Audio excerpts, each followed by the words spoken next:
And now presenting, the save state, Star Wars, Jedi, Survivor, the search for Cal Kestis's gold.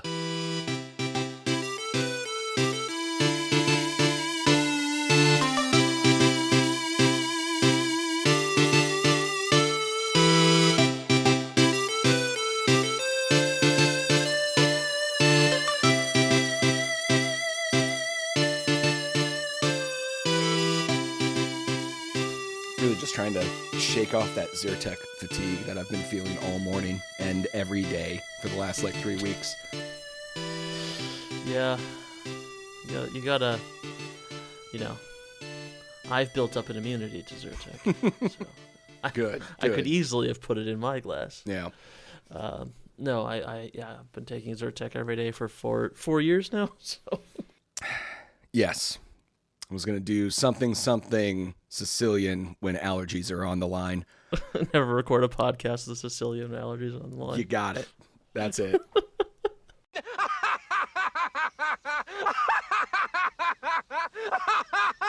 don't think I am 0% Sicilian as far as I'm aware. I got Sicilian in me. I think I'm Polish, Welsh, Irish, and Sicilian. That's it. I mean, it's actually when I did the Human Genome Project through Nat Geo, I got a big report back, and I was really excited because I was like, ooh, it's going to tell me how much Neanderthal I have in me and all this other stuff. And I had the lowest amount of Neanderthal. It was less than 1%. My dad was 1.5%. And I was like, oh. And then the rest of it was and you're also 99% Western European. I was like, oh, cool. Yep, that seems right. I don't trust all the extra stuff they do where they're going into little haplogroups and being so the haplogroup you're in, there was a Germanic gladiator that fought in Roman arenas. And it's yeah, he's not an ancestor of mine though. They really try to push that idea onto you of no, you're definitely related to a king. It's I'm not. I mean, technically speaking, probably if you go back far enough and you're willing to. Yeah, but it's someone in the Wales. Of who cares? And also, there's also the point where everyone was I am king of this hill and that hill over there. Yeah. Whoa, is that where we got the game King of the Hill from? Whoa. That's why the Bronze Age people started building hill forts. Mm-hmm. With just one flag on top. They had to build a wall around it so that you couldn't take it and claim it as your own. Yeah, famously big on flags. Yep. Most battles actually back then were actually touch, so there was just a flag hanging out of everyone's armor. Honestly, that's not that dissimilar to somehow Plains Native Americans did battle, Mm-hmm. counting coup and stuff. Mm-hmm. Oh. That would be fun. That would be fun if that's the way war had evolved. And it just became grander and grander scale tag. Yeah. Could you imagine? Let's pause for a moment and imagine what that would look like. This is where funnier people would have some kind of gimmick or shtick or bit. Yep. But neither of us are there. No. Absolutely not. Hard pivot. Hard pivot. What's your week been like? How you been doing? Oh, I've been good. Been sleeping a lot, but that's just, I don't know. Did all that sleep provide a dream that could be a funny anecdote? I actually did have two very weird dreams the other day. Okay. Neither of which were particularly interesting anecdotes, though. Because all of my dreams are always incredibly boring. It sucks because I'll have an incredibly vivid dream where I remember everything about it except it's just me waiting in line at the DMV and talking to people and then finishing my paperwork and leaving the DMV, and that was my dream. Just a very normal ass thing that is I come away with it with no emotional response to it or anything. It was just that's what my brain was processing, just tedium. So yeah, I don't I never have interesting dreams really. I used to have a lot of those when I was a teenager, especially where I would wake up like thinking that I had already started the day because the dream was me getting up to the alarm, getting ready for school, like eating breakfast, getting my backpack together. And then I'd wake up and just have to repeat all of that over. Mm-hmm. Yeah, I remember having a dream once when I was in middle school, and I like did that thing where I waited till like the last day to like do my science fair project or something like that, and I didn't end up doing it. But I had a dream that like my mom was magic and literally just made a science fair project like instantaneously while I was getting on the bus. And then I woke up the next day and I was like, I don't have to worry about that now because my mom's magic. And it was like halfway through the morning before I realized like, oh no, that was a dream I had. Yeah. There isn't actually I think the most like I believed in a dream being reality, I was like 4 or 5 years old. And I remember having a dream where I could fly. But like in the dream, you just had to concentrate really hard and then jump forward and just not hit, like very Douglas Adams style, how to fly. And then when my mom used to do daycare, so when all the kids came over for daycare, I wanted to show them the cool trick I'd learned about flying. So I went out into the backyard, had not tried it yet, and I was like, no, it's going to work. And I just threw myself and hit hard into the ground. It was rough.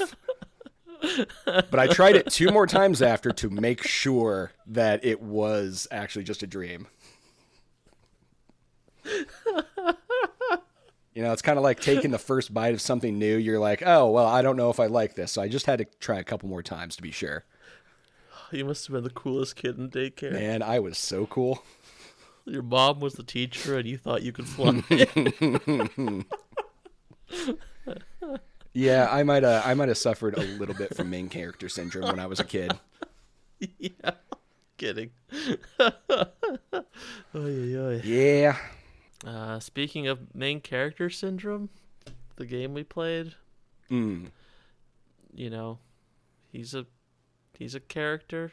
He's a main character. He is a main character, although he's not the main character of the story. No, arguably. The game we played today was Star Wars: Jedi: Survivor. Welcome to the Safe State. Welcome to I'm Arvid. The Safe State. I'm Mike. Yeah, so we weren't planning on doing this until a few weeks ago when I started playing this, and I couldn't not talk about this episode. This game. Like, there's just so much, like, things I have to say. Like, I have pages of notes about, like, I just needed to get stuff off my chest about this game. So that's why it doesn't usually fall into our wheelhouse. It's pretty recent. Mm-hmm. It's a AAA game. Mm-hmm. Not that we haven't done those things before. We've been known to. Yeah. But you played this some time ago. I played this, some time ago. I played it, like, the week it came out, but it had a lot of graphical issues, so I got about halfway in before I got locked out of a lot of content because it just kept crashing my computer. I was finally able to go back, I don't know, I'd say 4 or 5 months ago and complete the game. It was sometime over the summer, like late summer. I was able to complete it. And I enjoyed it, but I'm curious to hear your thoughts today on the game. Yeah, so, like, I have a lot of really nice things to say about this game. This game does some stuff that is absolutely amazing, and I loved some parts of this game. Mm-hmm. And there are parts of this game that made me want to pull my hair out because it's been out for almost a year now. I think it will be a year next month, right? I believe so, yeah. And it's still buggy as shit. Like, it took me forever to find like a combination of graphical settings that created a stable frame rate. And not including, like, crashing, you know? Like, it's not even like I can play newer games on medium to high settings. Like, it's not like my computer is like an old slug. Like, there are open world Unreal 4 engine games that I have played on this computer with no problem. Mm-hmm. You know, whatever. So I finally find and it's not always the lower settings that provide better performance either, which is the other fun part about this game. And then you have to deal with random crashing in a game that saves like a Dark Souls game. Yeah. So a random crash especially if it's somewhere where you feel safe and you haven't really bothered to, like, you're just, I'm just putzing around this room and I'm, looking for treasure or whatever, and you haven't saved in an hour and a half. Like, that is so frustrating. Yep. And they were completely, like, I have my Fallout 4 mod build, which I have over like 200 fucking mods on that thing, is more stable than this game is. Like, it's insane how crashy this game ended up being. And so then I took a break from it. I mean, I'll get to like the nice things I have to say about it. But I took a break from the game for about 2 weeks while I played some other games for the pod. And then I came back to it, and somehow, I don't know if my graphic drivers updated or if Jedi Survivor itself had updated in that time, but it basically is unplayable for me now. I did a fresh reinstall, but like it was moving at like single-digit frames per second, no matter what I did to the graphics settings.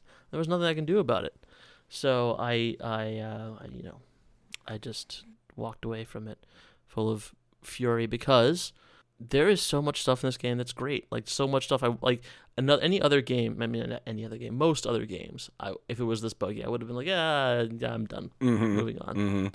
But because there was so many things I wanted to see, it pissed me off all the more that this thing was such a mess. I felt similar frustration. Let me ask you this: did your issues happen in Kobo? Kobo is the main. Yep, with the cantina and everything. Like, it's your central hub. I would say 80% of my problems occurred there. That is where I got like hard locked out of the game, because I had done the same thing. I had been playing a really long time, like most of a day, and I hadn't done a hard save. And then I found myself trying to do one of the secrets. I had acquired an ability for my companion. I forget the little bot's name that goes around with you. BD1? Yeah, BD1. Every bot has to have like a very on the nose name. It was this ability that allowed them to spew this stuff that could clear up these like crystals. Yep. That form around stuff. And there's this chamber that you could get into in that area finally. And it allowed a beam to shoot out into the town that could access another area. The moment I would complete that chamber to get the beam to shoot, it just would crash my game. And where it decided to Dark Souls style save it was as the beam is shooting out. I tried so many times. I tried turning everything down to the lowest possible settings, everything I could think of, and it just would crash and crash and crash. I would get right to the entrance of the cave, like exiting, crash. One time, I almost got to the building, crash. So I had that problem too, and I managed to fix it by turning off RTX and then turning it back on after I was done. But that I also had crashes in the exact same spot, a year later. That's, Yeah. And I think a lot of the problem is that they decided to make this like completely open world. So like even like the cantina interior is still still on the map, and you load in as you walk down. Like, like just give me some loading screens. I'm fine with a few loading screens. Like if it prevents this kind of issues, then and it makes sense too. Like, the way pathing and stuff must work on this giant ass map. Like, just, I don't mind a loading screen or two if that's what it would take to fix this. I think one of those issues is that more and more, especially AAA games, are starting to get this same style of our loading screens are hidden through pathway. Yeah. Getting into this little rock crag, sidestepping through it, or a door slowly opening. Yeah, the last one did that. Yeah. And it did it great. No issues with it.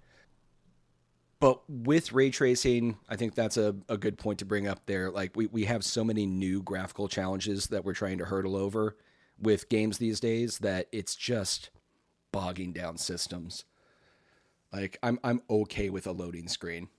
But, one game I've been checking out a little bit recently that has amazing environments and load times, and I don't mind it at all, is the new RoboCop game.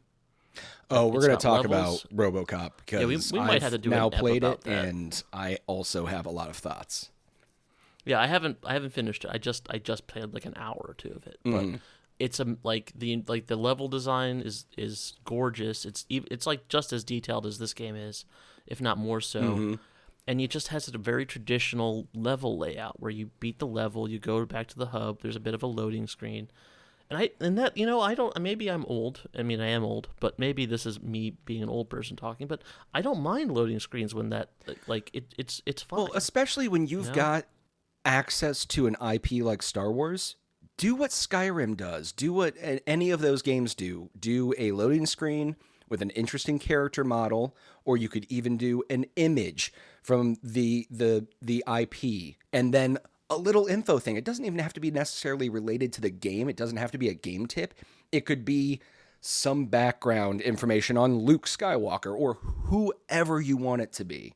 You've got access to the lore. And you talk about like the objects. Like there are so many like incredibly detailed little objects around the place in this game, like in the cantina, on your ship, in like the enemy bases. Like they're just beautifully meshed and textured, and they just look like little artifacts of Star Wars. Like just the kind of shit I spent more time just kind of slowly walking around the cantina trying to look at stuff than I did, wanting to like go search for bits of kit or whatever. Sure. And that's one thing I liked about this too, is like every time you came back to the main hub area, there was usually something different, a new conversation, maybe there's some new NPCs. The little garden area on the roof would expand itself a little bit more. It really rewarded you for like going back and looking through stuff, but they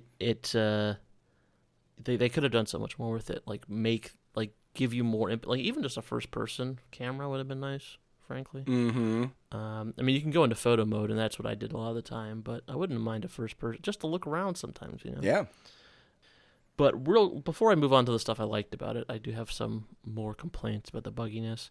I also fell through the geometry a lot. There was one boss fight that I managed to just cheese because I got clipped into the wall, and I could just kind of swing my lightsaber around outside the wall, and he would just stand there and get killed. So I never that was just not even a problem for me. There was so many instances of like just physics bugging out during cutscenes or minor spoilers. We are going to do like a big spoiler chat at the end when we talk about the plot, but like a minor spoiler thing that Darth Vader is in this, and when he does show up, mine was glitching. So like his chest and head was like 3 feet to the left of his cape and legs. Wow.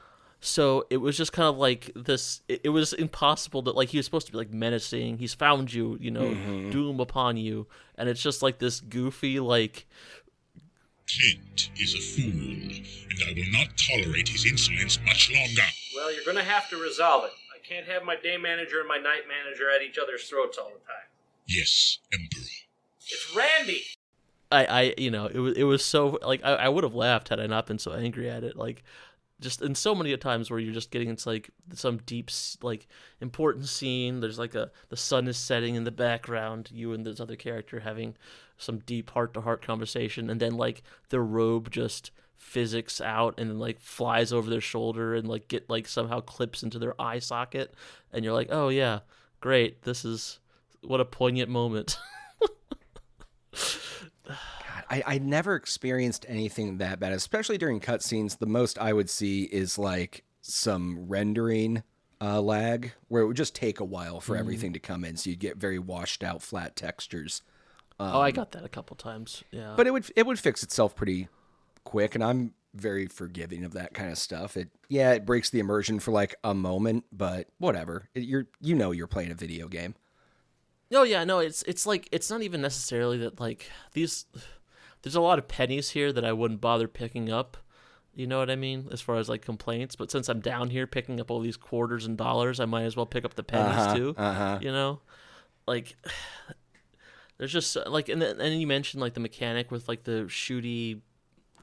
Yep. Like it's I guess I would call it like a Super Mario Sunshine almost kind of mechanic. Yes.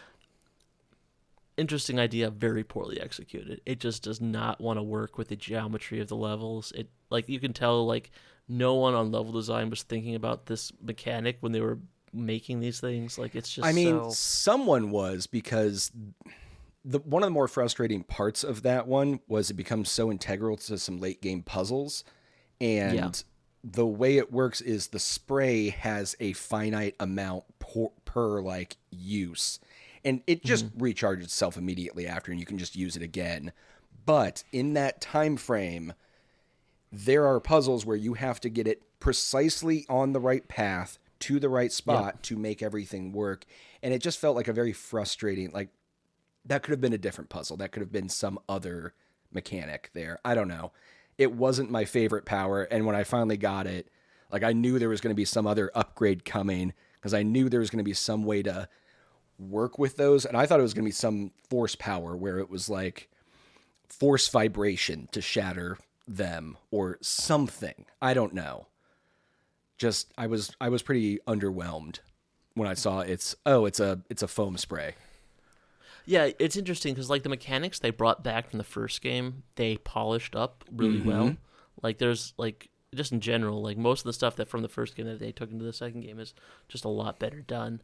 But the stuff that they introduced for this new game is much less polished. And I guess I can, use this as an opportunity to transition to the, like, good stuff about this game. Sure. Like, my problem with the first one is that it really felt like they kind of were like, let's take Uncharted and Dark Souls and mash them together and see what happens. And it didn't feel quite good enough to be like an Uncharted kind of a thing. It never felt quite Dark Souls-y to be that kind of thing. But this one, I think, it actually threads the needle. Like, I think it does a really good job with the combat. The combat feels good. It feels difficult but rewarding. Like, you don't feel like you're getting your ass kicked by, like,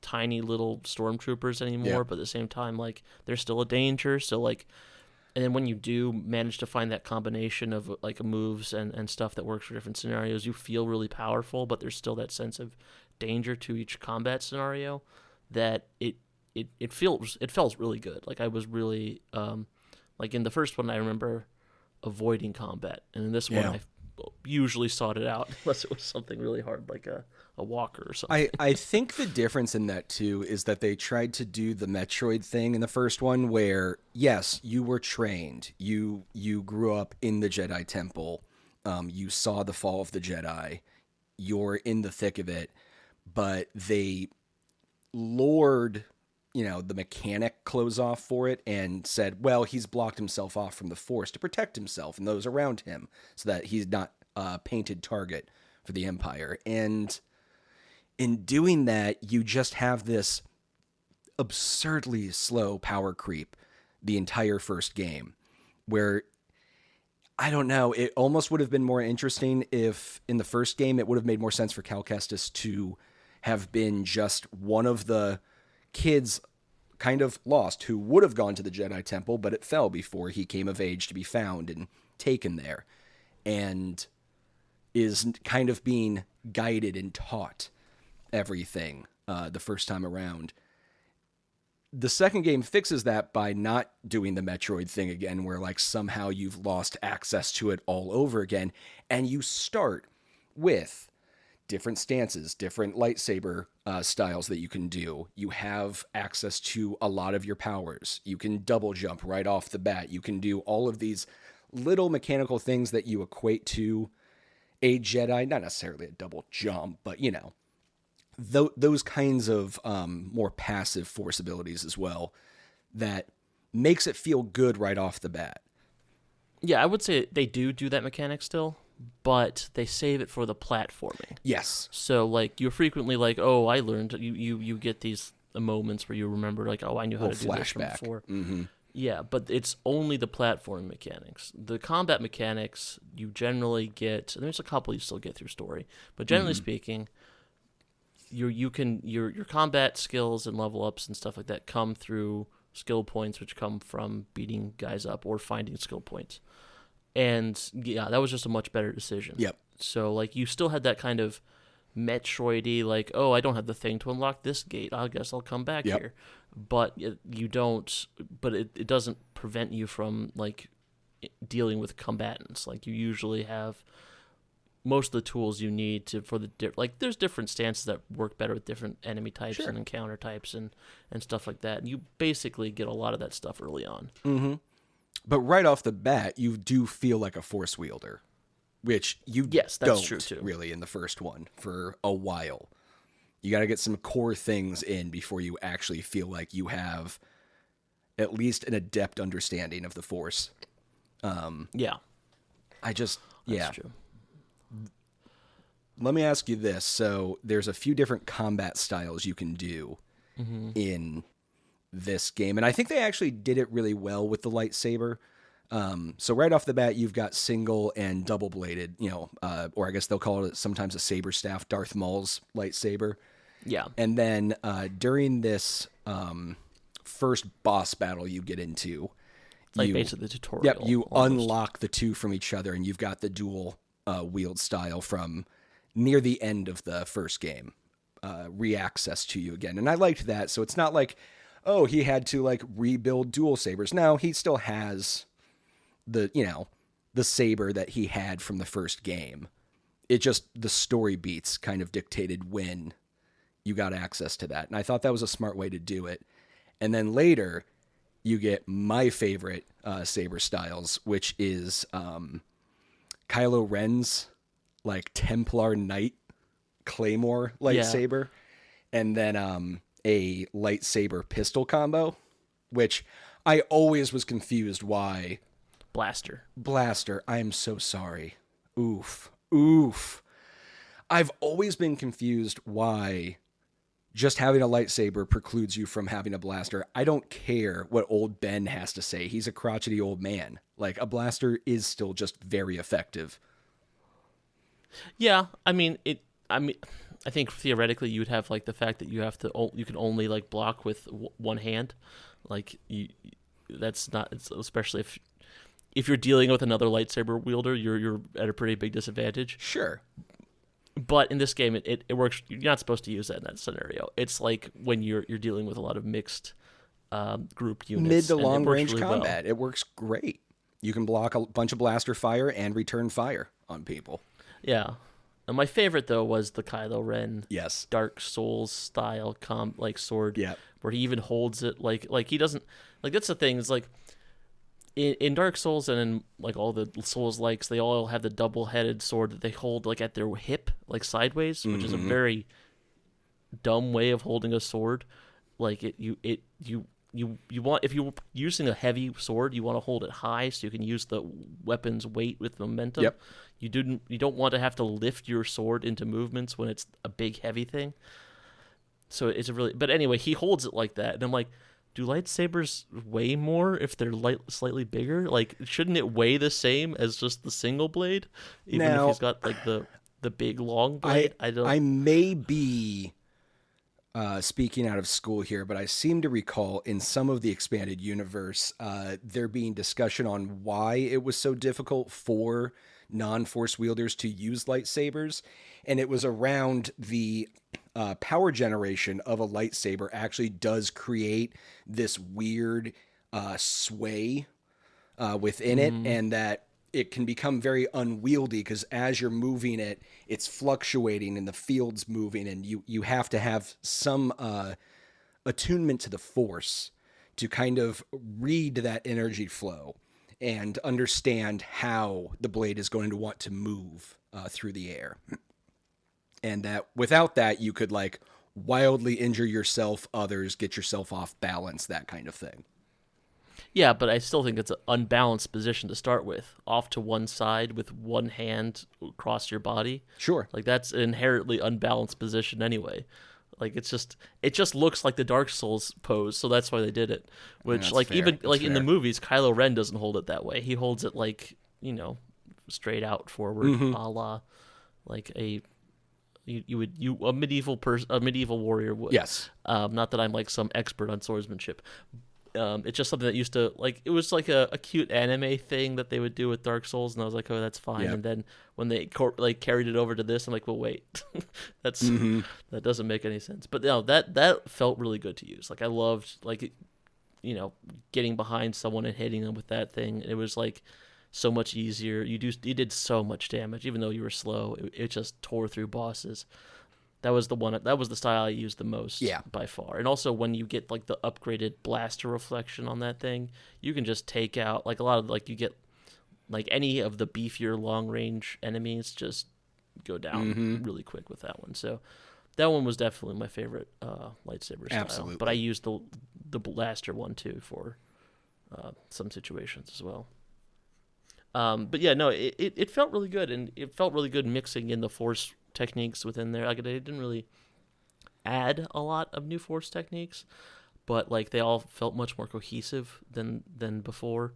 Like, I never used the mind trick one in the first game, and I used it all the time in this one. Like, it was just like, oh, I'll just mind trick that guy, and in the middle of combat, I'll mind trick that guy. Let me ask just you to kind of keep groups. What? Oh, sorry, not to derail you even more than we're already derailing ourselves, but let me ask you this about the mind trick.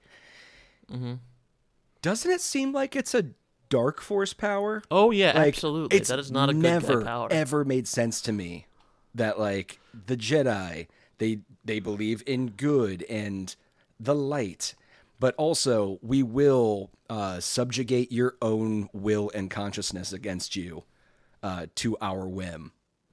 I mean, to be fair, it's only used like a couple times in the movies, right? And it's basically just like, let me in your door, like it's.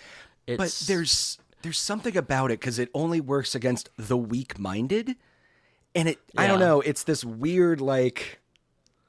Classist isn't the right word, but it starts to feel icky. Like, oh, so the ones who are most vulnerable are the ones that you use this on. Yeah, no, it's a good point. Like, I think that certainly weaponizing it as Star Wars games have, like, maybe not so smart. Like, comparatively speaking, like, it's kind of more evil than even lightning, like where you're like literally manipulating someone's mind. Plo Koon is justified in his lightning now because the mind trick is used by everyone else. Yeah, I it's the hypocrisy of the Jedi Order or whatever. But I mean, kind of. No, you're right. They deserved to fall. Yeah, like they do a lot of stuff with the High Republic as like the plot line, and I've read far too many of the High Republic comics.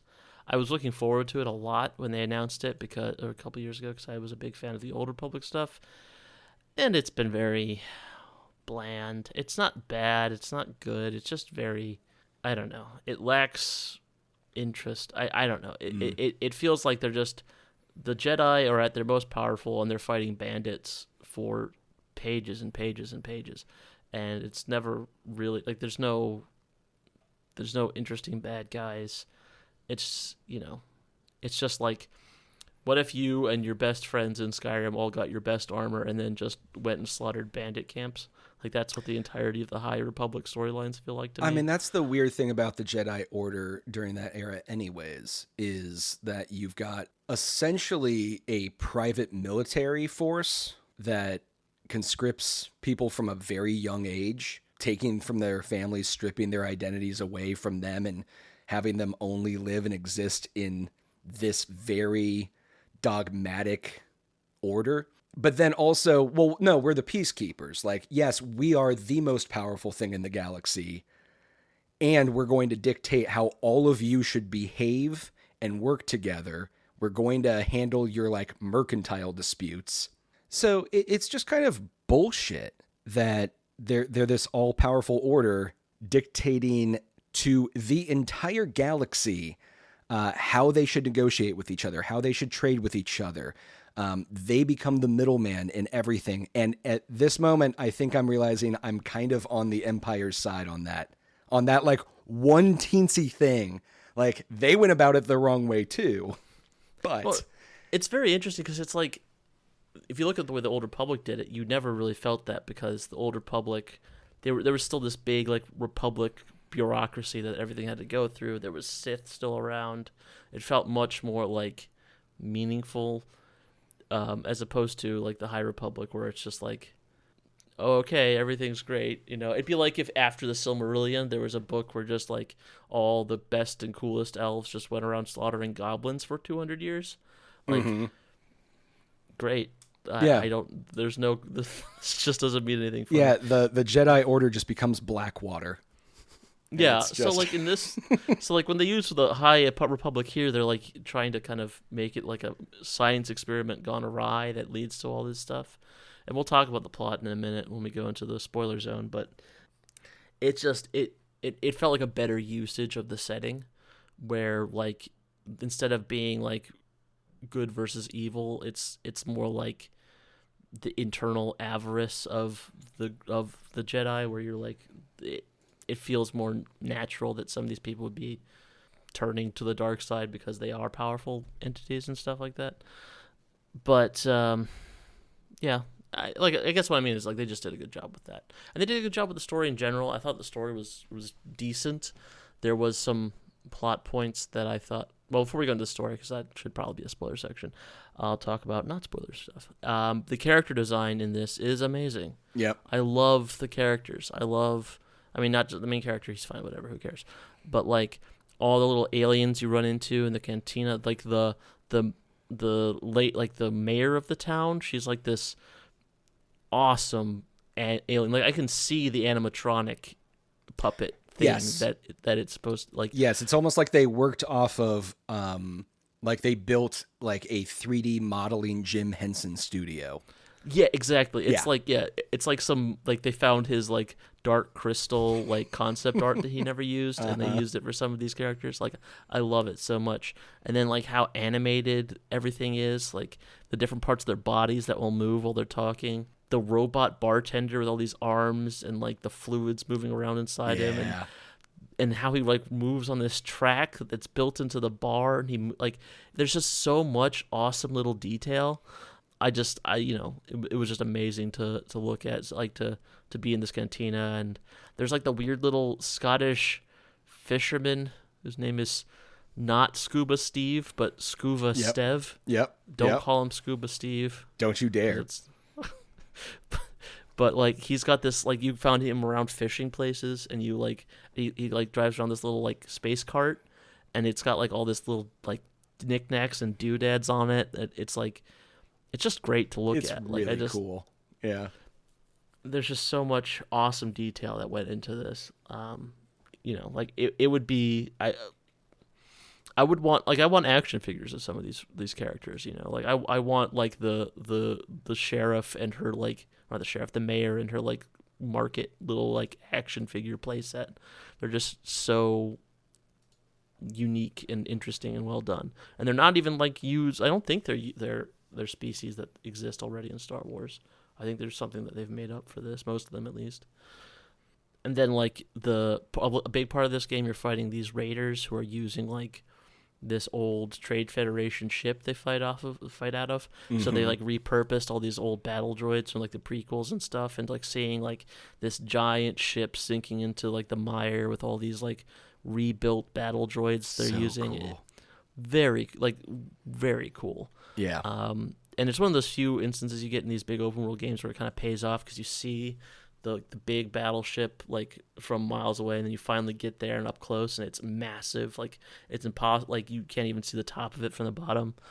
Like it's like this amazing sense of scale.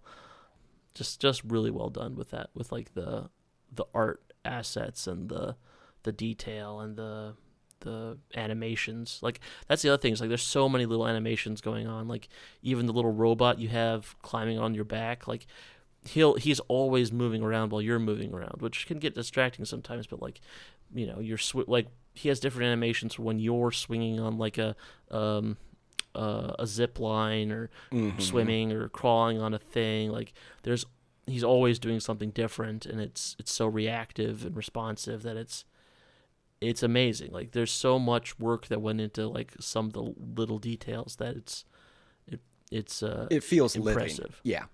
Yeah, it feels like in a way that games rarely hit like that well. Like we're only just starting to see games get to that level of detail, and I still think like we're still a ways off from it really feeling real in that way. Not necessarily graphically, but just everything has its own motivations or movements or a living world. this does it so well, though. Like, this is the benchmark moving forward on how that should be done. Especially the animations, I think. Like, Yes. not just, like, in the cutscenes where, like, you know, they move their mouths and they do a good job of that. But, like, the way, like, little, like, aliens will move around, the way the robot moves around, the way some of the, even in fight scenes, like, how different monsters and NPCs and stuff will move. Like, they put so much work into the animations, you know, and they're not copy paste, you know, like pre-used animation. There's nothing about these animations that are anything but bespoke to this exact game, which is just, I think that's the other thing, is like games will put so much effort into making textures look nice and meshes look nice and lighting and shadows, and it all falls apart when everyone just kind of robo walks around. And this game does a good job of that part. Like, I think that's something, at least something I appreciate more, is like more naturalistic animations and stuff like that. Like, especially if you could have more than one gait and walking animation for humanoids, then like that adds a lot to a game. And you know, not that they did that a ton, but they still did that. You know, not every people don't walk around the same and all that jazz. So Yeah, but that's just something that sticks in my craw in a lot of games where totally different character models will still have the same movement. They still feel like they have the same weight to them. yeah, exactly. It just always feels lazy. Like, I forget what game it was. It was one of the early ones we were doing for this, and one of my biggest complaints with it was that when you walked around, it felt like you weren't actually making contact. Like, the world itself was a treadmill. Midnight Suns. Yes, Midnight Suns. And it's still, like, I can picture that movement. I couldn't place the game, but I can just picture the character model moving around. Well, the thing with that was that, like, they like most games will just do like one skeleton and one, you know, animation. And they'll use both, but they'll generally rig it around the male body, so the woman will look weird, stiff and upright and have like very stiff hips. And then I think in Midnight Suns they did the opposite, where like they just built the female character and then they used the female character's walk speed and animations and stuff like that. And that's why it's so weird when you, like, on the other side of things. And another game that does this, spoilers for what we've been playing, but I've been playing Disney's Dreamlight Valley. And I watched my sister play it for hours. But I figured I'd, you know, I want to dip in. It was on sale. Yeah. And so I played it, and I made a male character. And it's all the exact same animations as it is for the female character. So... like it does, like he moves like he's like kind of runs like he's running in like Jello or something, so it's like slower than it like the actual movement speed. But then like he the main character like cocks his hips out a lot, and it doesn't really bother me, but it's like, oh, this is what it feels like to be on the other side of this. You know? Yeah. I definitely didn't make a male character for that game when I played. It kind of starts you off with a female character, and I was like, yeah, whatever, that's fine. If that's like the main go-to they're recommending off the bat, whatever. So I didn't experience that. The movement, I mean, there's a lot wrong with that game. I still enjoy it because it's just like a very chill, wholesome Stardew Valley experience. It with like, hey, fun Disney properties. We I could love talk Goofy. more about that We can. when I get to the we've been playing. Technically, we're not too derailed since Disney owns Star Wars. Oh yeah, technically. But yes, back to the story of Cal Kestis here. What did you feel about the lightsaber customization in this one? I know they had it in the first game, but I think they really... Oh, wow. I spent so long tweaking and customizing my lightsaber. It's got this really nice, like, hardwood polished body with pearl accents and little, like, gold filigree, and... I spent so much time and effort, like, getting it to look just right. And when you're going through your lightsaber color options for the blade itself, each crystal has a different resonance, so it hums just a little bit different than the other ones. They just did a great job with that. I believe you. I just couldn't care less about it. Like, I got it was like a few it was like a little bit in when I got I got to the first customization station or whatever, and I was like, oh, I'll play with this. And I never touched it again. Wow. 30 to 40 hours in, I never touched it again. I thought we'd have so much to talk about with that together on like what options you chose, and I don't know why. Like I mean, I think part of it, the problem is that it's all cosmetic. Like none of the customizations change the gameplay at all. that's what's so beautiful about it.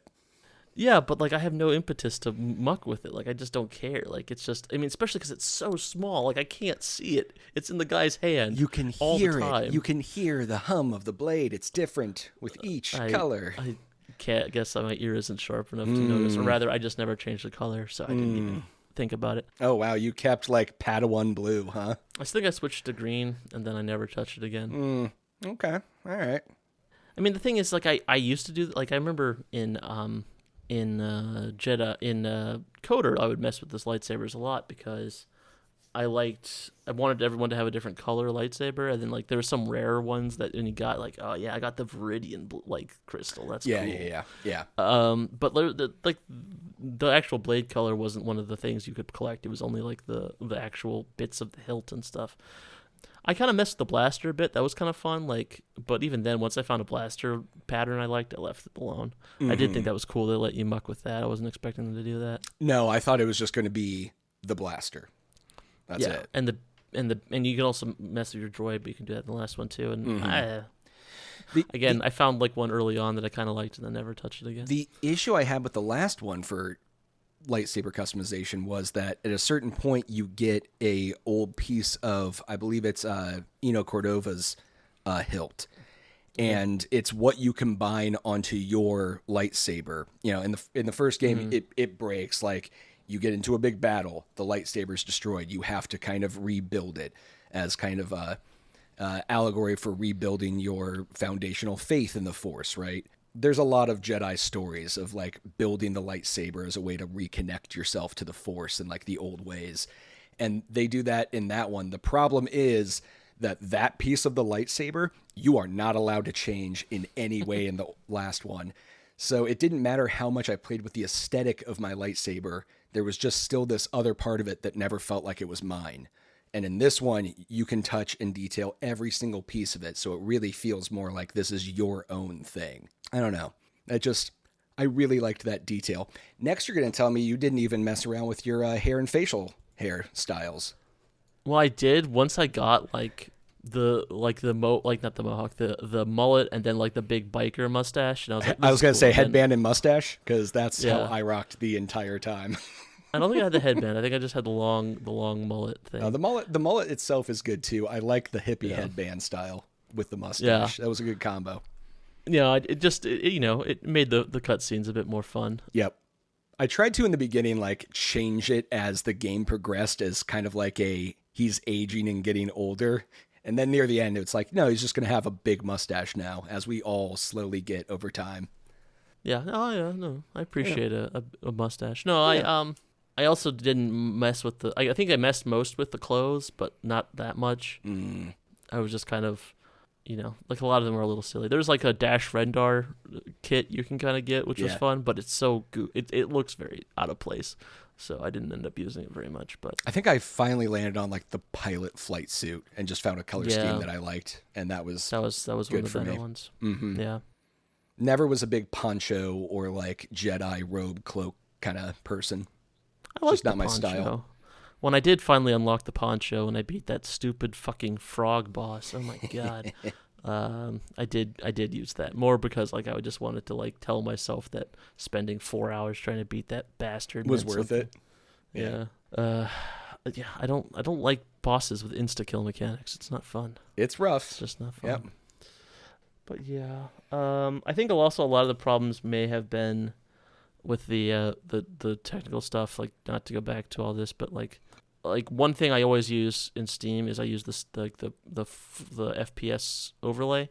Like I just like to have it. It's very unintrusive on the Steam overlay, and you can't use the Steam overlay at all with this game, and it just runs the EA app thing in the background the whole time, which sucks. Like I wonder if a lot of the problems weren't just due to that, but like because of that, like I it put like this bad feeling in my mouth the whole time. Like every time I boot it up, and then I just see that flash of the EA app boot up. Because technically, it's not really launching from Steam, right? Like, the way I understand it is it's launching from the EA app. Steam is more acting like the shortcut. You bought it on there, and it's loading up. But I feel like when I first installed the game originally, I had to install it through EA. It would not play through Steam itself.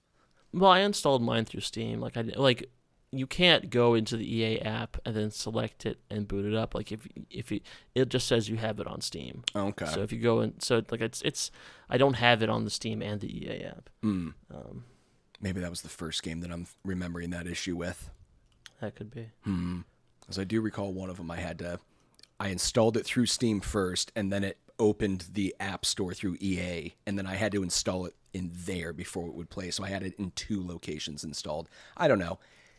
EA's always been a fucking mess. I hate that thing. Yeah, I mean, EA just put a bunch of their stuff on sale on Steam recently. I've talked about this last episode, and I bought a bunch of the games I already had because like that way. I mean, I still actually apparently have to boot up the EA app in the background, but I don't have to log in, so that's fine. There you go. Like it just exists, but like it was like I think I spent a total of $12 for all of the Red Alert games. All the Populous games, and SimCity 3000. And, like it was dirt cheap. So yeah, the good ones. Yeah. And then also the Saboteur, which we will talk about some future episode. Yeah. One last thing before we enter the spoiler zone, at least on my end. The music for this, like picking up all the different things, having the little jukebox. I really like some of the music.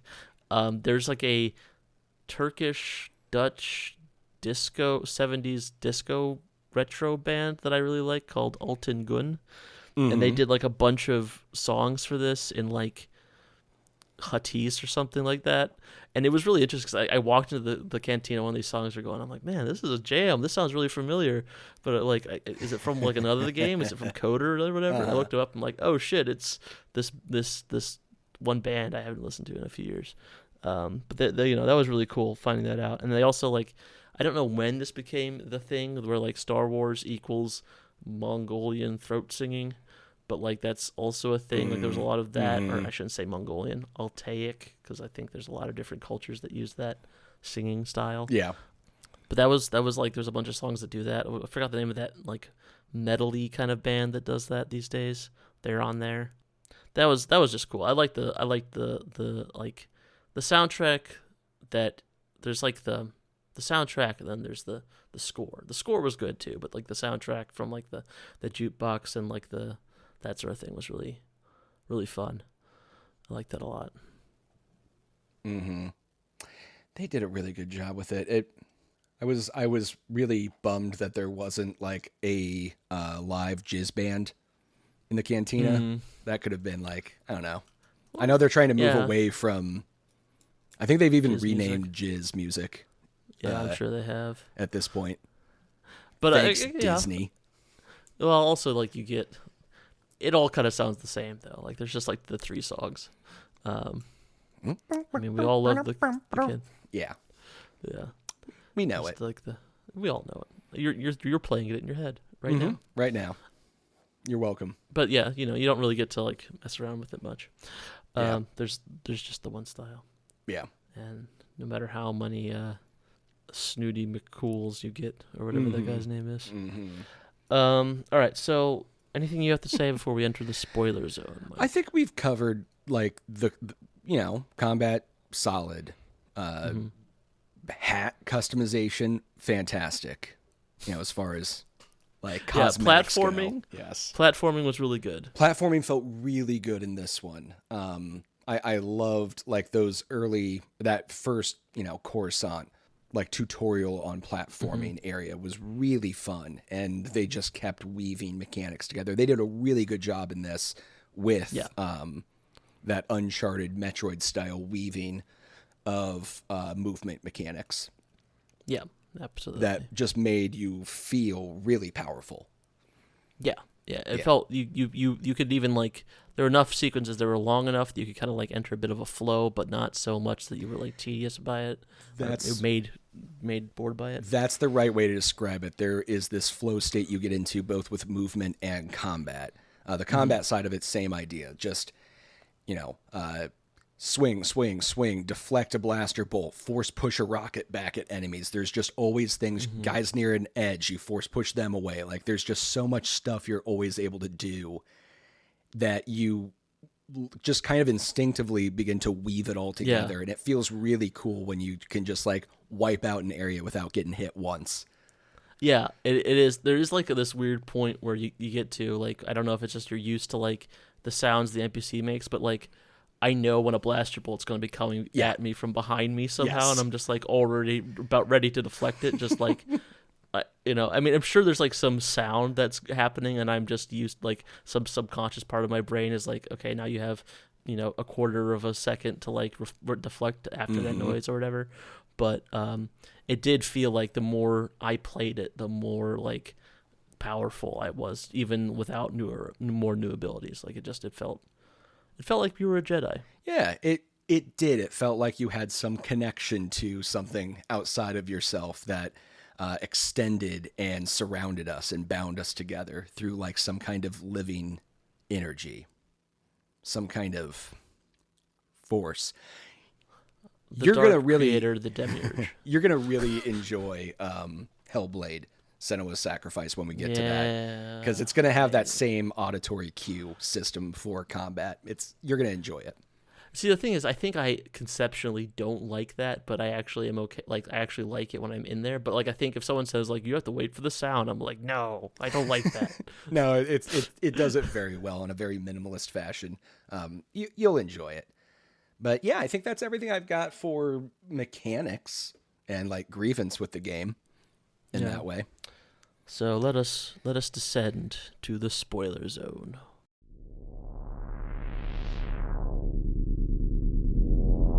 You are now entering the spoiler zone.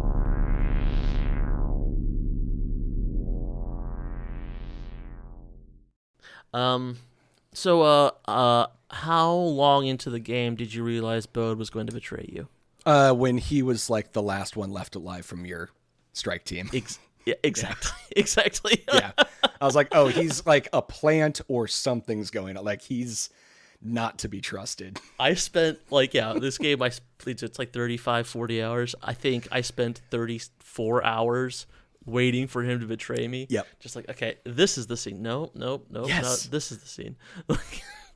It's so like they do kind of like give you that second reveal where he whips out the lightsaber where you're like, oh, I didn't see that coming. But like, yeah, that one was actually surprising. Like him not only having force powers, because even when that first moment happens and he like does a force push and pulls out the lightsaber, I was like, oh, he's a dark Jedi. Like he's been trained by the Sith Empire to, or the Galactic Empire, to go and hunt Jedi.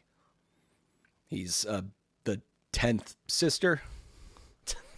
I don't know, but no, it's that he was raised in the Jedi Temple too. Was there for the fall, Oh yeah, all that I assumed all of that as soon as that funny. happened. I was like, okay, yeah, I went the entire you're like, way. This is the Cal who went the other direction with stuff. I get it. Okay.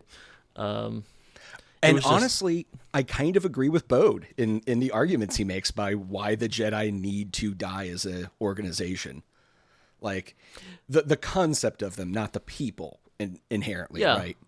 Yeah. Yeah, I mean, also like the thing that's so frustrating about this is just like Legends just did this good already, where it's just like Luke remade the Order and it didn't suck. The like happy they had kids and like then they all went and fought the Yuzang Vong or whatever the crap. Yep. Like there is the good, like I don't know, like it's annoying because it's like, what if you just did this, like this thing that they already did that was good? Let's just do that again. Like, why do you have to keep mucking around? If the Yuzang Vong came into one of these games or into the new expanded universe that Disney's creating, I would be very happy. I don't know. Like, the thing was, like, the Yuzang Vong existed because, like, the Empire had been defeated, the Order was rebuilt. Like you needed that new big bad because everything was kind of going well. Yep. And like we still haven't gotten to the rebuilt part yet. Everything's just kind of like when they did the new sequels, they had to collapse everything in like, you know. They brought Palpatine back. Like that's how much they had to redo it all. No, yeah, but they started off for like, the rebels are the rebels again somehow, even though they control the universe for some reason. Like it's so like we don't know where to go from here. So I mean, not to make this about the sequels, but like, no, but we can. Yeah, it's just like they are so committed to avoiding using Legends material. It feels that like they kind of shoot themselves in the foot a lot of the time.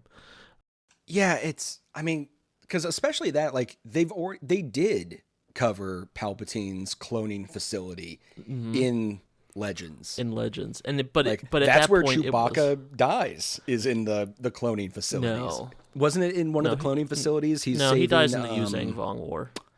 Oh, that was right. Yeah, because he was trying to save what's his bucket, Luke's kid. Ben. Yes. No, the other kid. No.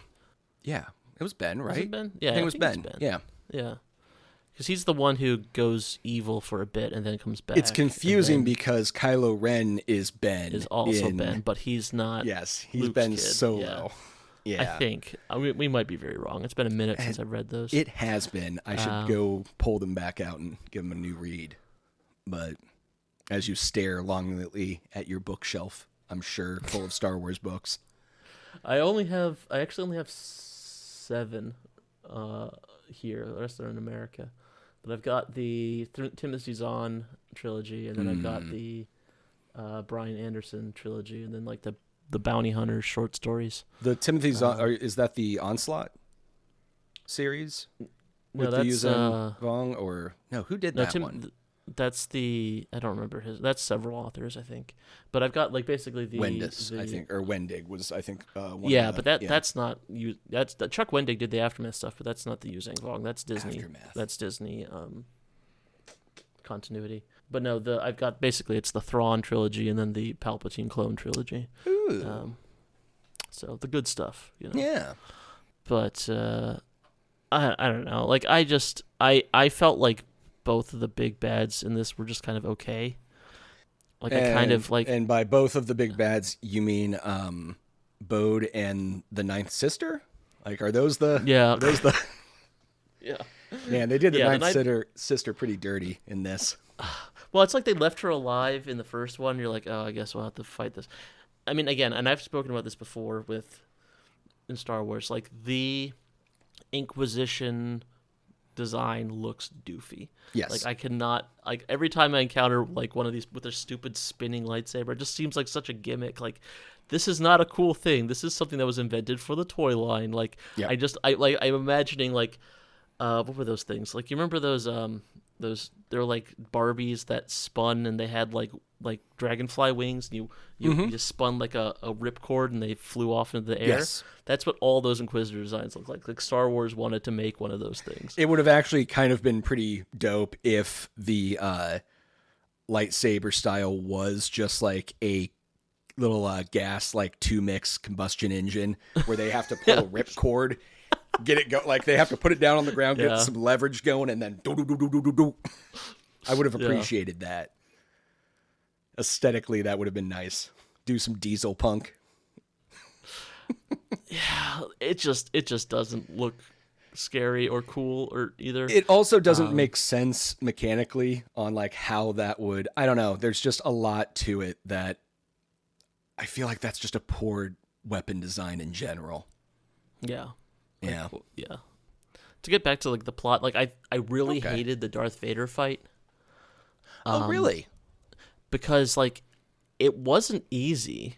No. But at the same time, I'm like, I'm going to lose this fight because Darth Vader doesn't die 9 years before the Death Star is destroyed, right?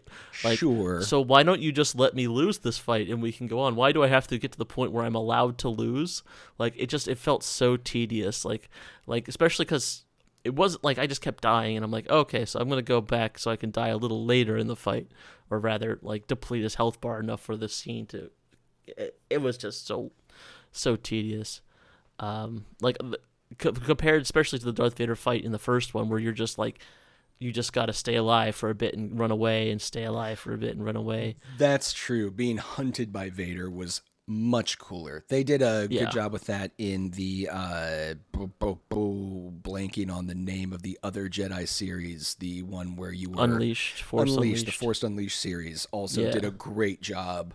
In well, this, then you kick his ass at the underwater end of it. like tunnel tube system. No, sure, that sure. wasn't. That was Jedi Fallen Order. Oh, that was Fallen Order. There's been so many characters running from Vader in so many different settings that they all start to blend together for me at this point. But anytime where he is hunting you and your only goal is to survive and get away, that's when Vader's like at his prime. I mean, that's the thing. Is like he's such like a slasher movie bad guy because he's so big and so slow, but he's always there somehow. Mm-hmm. Like, you know, he's like a Jason. Or, I do like in the new movies they do the flashbacks of Vader where like there's teens making out in a car outside of Mos Eisley and he just appears behind them. You know, that's good. That's good fun. Really adding to the Vader lore. Mm-hmm. Yeah. And he lives in that weird shack with all the like dead rabbits pinned to the wall. Uh-huh. Yeah, no, it's he comes just out of the lake. Yeah, so like that's the other thing is like the fight in this game, you are so fast and he is so slow. It's like he doesn't even dodge the stuff. It's just half the time the damage. Like normally when you're fighting like these lightsaber battles, you're like there's an actual like parry and dodge and block and stuff. With Darth Vader, it just feels like you're kind of hitting like a tree with like a pocket knife. You know, it's so It was just a very unfun fight to me. I don't know. And then also they like Bode kills off Master Braytak, which is a bummer. Yeah. Like, I liked him, but you know he's getting old. He can't be doing all this stuff. Yep. He can't be Khadgar and Master Cordova. I forgot his real name. It's that makes me mad. But I will always call him Master Braytak. Mm-hmm. But yeah, like I don't know, like there is going to be a third one, so I think overall, I kind of like the first one in some parts of the story. Like it like you said, it did kind of Cal's like coming back to the Force and rebuilding his like emotional connection with like that and his past and all that stuff. It felt like a lot of this was like oh, I went off and joined the Rebels and I have to do that again a bit. It felt like it did kind of like that he had regressed somewhat so they could have more development. Mm-hmm. You know, I mean they did in the end, kind of like because he ended up having to like have responsibility and stuff, but it never felt like he actually was thinking about it that much. It was just, I don't know. Yeah, they've used him a little bit like a surrogate for Luke Skywalker's arc in the Legends storyline. Mm-hmm. With Marin replacing Mara Jade. Yeah, basically. Yeah. Basically. Yeah. Like, just call Tanalorr Yavin 4, and like you're gonna basically have the same concept set up for the third one. Oh, by the way, they find Tanalorr. They get to Tanalorr. Yeah. End spoiler. Yeah. Not the end of the spoilers, but that's the final arc. Is this? It's very Treasure Planet kind of like the whole time. Weird, yeah. But they finally find the hyperspace lane, like secret lane that they can take to get there. Mm-hmm. And yeah, it looks like everything's going to be cool and breezy. And I guess the third game's just going to be a farming simulator then? Yeah, definitely. Actually, I wouldn't mind that. I wouldn't mind that either. just like turn that whole all the seeds you've been finding. Sim. Exactly. Uh-huh. But I do know that it will be an Unreal 5 as opposed to this one, which was still in 4. So maybe that'll make it more stable. I don't know. Yeah. But a lot of the people, I guess we can transition from this into the news if you want to. Yeah. Was there any other story beats that you really thought like needed to be hit or? No, I mean, like I said, like on? the big fight with Ravis, I cheesed through because I got stuck in that wall. Mm-hmm. So that was a bit anticlimactic. The bad guy, there's like this like bit where he's like, "Oh, I'm just going to unfreeze the bad guy," and I'm like, "That's the bad guy, Cal. Don't unfreeze him. He's the bad guy. Like you can tell." I'm just like, "Why did you press? There's a big bad guy in that tank. Why did you unfreeze him?"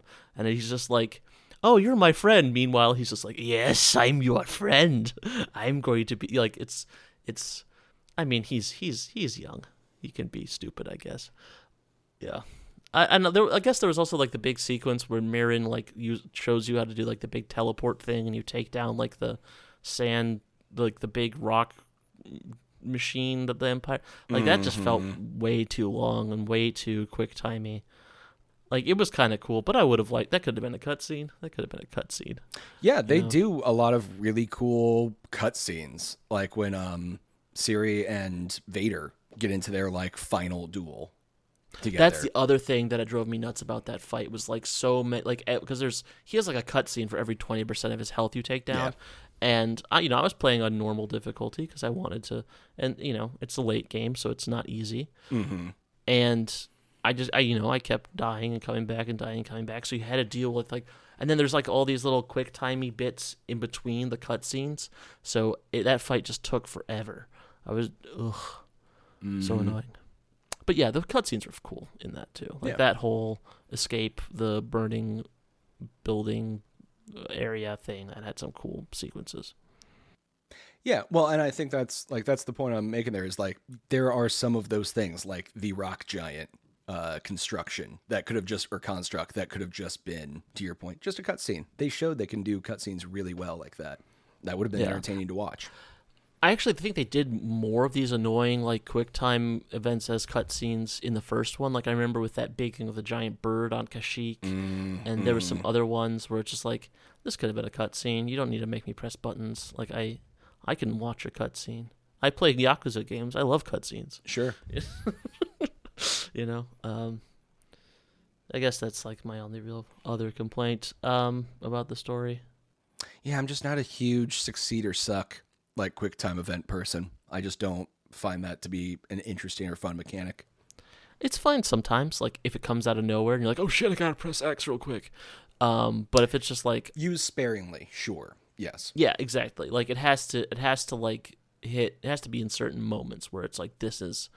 But when it's just like, a giant cutscene, everyone's all teamed up and like they're about to shoot their big laser blast, and you have to remember to press X for that. And I'm like, well, I don't know. This doesn't feel like I require, like the character doesn't need my input to do this thing. They know like what to do. He's exactly, Yeah. But minor nickel. Yeah, fair. I hope that something happens with this game where it's more stable and I can come back and play it all the way through without crashing and without that stuff. Like I hope someday. I mean, maybe it just means I need to buy it on the console at some point, like whenever I buy a console or whatever. But not going to be for a few years at least. It's just such a bummer. Because, like, honestly, I mean, it was never going to win Game of the Year, but with, like, the juggernauts it was up against this last year. But this game should have been in a lot more conversations about a lot of different things, just for the like art design and the level design and the music. I think it won for music. I think that's the only award it won in any of the awards was for. Which makes sense. It's got an amazing soundtrack to it. It's scored very well, but it did other things incredibly well too. Like the first game was good at this too, but it's been a long time coming for a game set in the Star Wars universe that involves lightsabers to feel like it is a lightsaber. Yeah. So many games, like even Coder, had the flaws of why should I be able to land a hit on an enemy with a lightsaber and they don't just drop immediately. And in this, either the health bar is so like small that it's almost like, well, I guess plasteel can technically maybe deflect a hit or two before like they get off foot and you can like do the final plunge into them. I did like how they used a health bar, also kind of like a stamina bar in the combat in this. And then bigger stuff, well, no, they're taking little scarred hits. Like there's little glowing bits of burning flesh on them as they're taking their hits. The walls and the floors of everything burn a little bit if it nicks the area. Absolutely. I think that's another thing this game does better than the first one is like the first one, it was like you break through a stormtrooper's guard and you kill him in 2 hits. This one, you do it, you kill it in 1 hit. Mm-hmm. And then in the first one, it's like, oh, this one's got that little orange shoulder on him, so he's going to take like 5 hits for some reason. This game, it just makes them have a better guard, basically. I mean, maybe they have a hit point difference, but it's not significant. A lot of the time, what you're battling through is a guard, as opposed to like you're just chipping health off. Yeah, it's either like a shock baton or some kind of vibro weapon that's like able to go toe-to-toe with a lightsaber blade. At least in some capacity. Yeah, the amount to which these are distributed amongst the Imperial forces is probably a bit unrealistic, but, you know. I don't know. I mean, I feel like they've centralized everything, you know, within themselves. They're the sole holders of power in a lot of ways, so they can distribute to themselves, like, the nicer gear. No, I just mean like you run into an Imperial patrol that's like hunting bandits in the wild, and like half of them are equipped to fight only Jedis. That's fair. Like that is fair. I don't know. I guess if you are one empire whose sole paranoia though is weeding out Jedi who could be anywhere, I guess that's fair. Yeah. You would just kind of make sure at least one guy has the Jedi killing tool in every squad. It's a shame they never managed to get any of those guys on Luke. Like, he was always... Yeah. You never had to fight those guys. Yeah, no. All right. So I guess we'll move on to the news, if that's all right. Okay. The most transitional piece of news being the Stig Asmussen, the game director for Jedi Survivor and Fallen Order, as well as some of the God of War games, is starting his own company, along with a lot of other people who worked on this game. That company is called Giant Skull. Giant Skull. Thank you. I know. I remember the skull. I can never remember the first part. Mm-hmm. They haven't really said anything about what they're doing, other than basically he's taken a lot of the people who worked on this game and games like it, you know, God of War and Titanfall and stuff like that. And I'm excited to see what he can do, not under the yoke of EA. Yeah, in at least one interview, he said that they're really trying to put together a team that is focused on the strengths of the games they've done prior. So he said third-person, action-oriented games are going to be a lot of the focus, and that they're cool. Like they're leaving the doors open for acquiring IP to make games, but that they're very excited about the prospect of creating their own unique IP as well. And I think, I guess what I'd hope for this company would be like Santa Monica Studios. Mm-hmm. It's just, you know, they put out a really good action game every 3 to 4 years. Yeah. That's ideal, I guess, for what you want from a independent AAA developer. Mm-hmm. So let's see what that. I also wonder to what extent those people leaving this Respawn, because they left a while ago. This wasn't recent that they left. It's just recent that they formed this new company. Has to do with the lack of like updates and stuff this game and how kind of unfinished it was. I mean, I'm sure they handed it off to some other company for the ports and all that jazz, but still, like maybe just lacking that direction and lacking that, like having to make changes to the leadership in a later stage like that maybe caused some of these problems that we're seeing. I don't know. That's just me speculating. Yeah, I mean, it could be that. It could just be the culture of these big acquisitions, you know, that once it gets shipped and the units are sold, they're ready for the next thing. They don't care as much about that. They made their money. I mean, that's the thing is, like, I almost feel a bit of dread when a AAA publisher says they're making a single-player game with no DLC, because that means that they are going to drop it and forget it as soon as it's out. If they don't have to worry about keeping it stable enough for people to actually buy the DLC, they're not going to bother to patch it. You know, they don't have an incentive to. They've got how many other studios under them that they need to, you know, get cracking on, and fire from people, hire a bunch to fire them 6 months later. Yes. Yeah. No, it's just like I mean, we did an episode on Arkham Knight, and that thing out of the box was kind of a piece of crap. Mm-hmm. But, they had a whole season of DLC planned that they needed to sell. And I don't think that game gets fixed unless they have all that DLC they want to sell. Yeah. So... And the DLC, is what made me like it even more. Yeah, the DLC adds a lot to it. Yeah. Absolutely. So, it does kind of feel like it's a bit of a kiss of death with game announcements. When a company like EA or Ubisoft says, we're going to put this out and we're not going to have any DLC for it or microtransactions, my thought is, it better work when it comes out because they ain't patching shit. It's so funny because there was that weird, awkward transition period when DLCs first started even becoming part of the gamer lexicon. And Horse armor. It was just this weird thing where it was like, well, this should have just been on the disc to begin with because everything was a disc back then anyways. And it's like, well, that should have just already been packaged with the game Day to one begin DLC. with. Yeah. And so you'd get Day mad. one DLC, I still have those problems. Sure. I mean, there's a difference between a day one patch, and I'm fine with that, versus here's this part of the game, a whole new chapter of an RPG coming out 6 months after the game came out, or 3 months, however, long after. It felt like 12 years ago, that felt like you were getting ripped off. And now it's become expected and desired, and it's, like you said, a warning sign the game's going to be abandoned if it doesn't have some kind of promise that they're going to continue tweaking and refining and working on it after its release. Yeah, but I mean, it's not saying I need DLC for my game. It's just that I know that it's just a marker. It's how I, how the devil will act. Yes. It is not how I want the devil to act, so to speak. I would love a game that is feature complete and stable on release, and I don't have to buy DLC for it. That's just gravy. Yeah.